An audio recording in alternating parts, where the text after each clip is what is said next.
Desa wisata inggih satunggaling wewengkon ing Karang Padusunan ingkang nyawisaken swasana panggesangan padusunan inggih saking perangan sosial, ekonomi, budaya, adat istiadat ing saben dintenipun.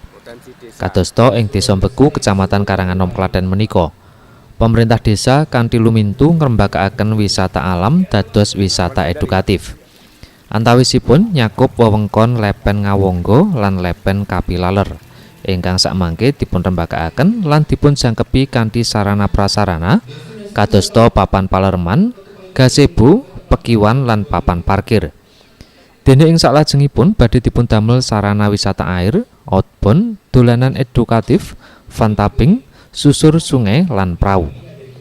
Kades Beku mudrik mratelakaken ngantos sakmangke pambangunan lumampah sabotenipun sampun 100%. Pambangunan badhe katindakaken sawetawis serambahan kanthi ndayakaken masyarakat minangka pengelola.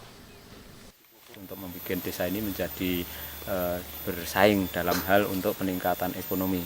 Untuk peningkatan ekonomi di daerah kami kan ini ada areal, ini termasuk sungai, ada 2 sungai, ini Sungai Ngawangga, yang satu Sungai Kapilaler istilahnya situ. Nah, arena ini saya lihat dengan teman-teman itu bagus sekali untuk arena wisatanya, nanti wisata alam, wisata air, kemudian juga untuk outbound, untuk arena permainan edukasi.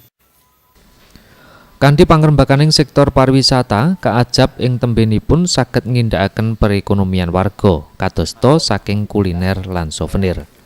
Purwanto, Jogja TV.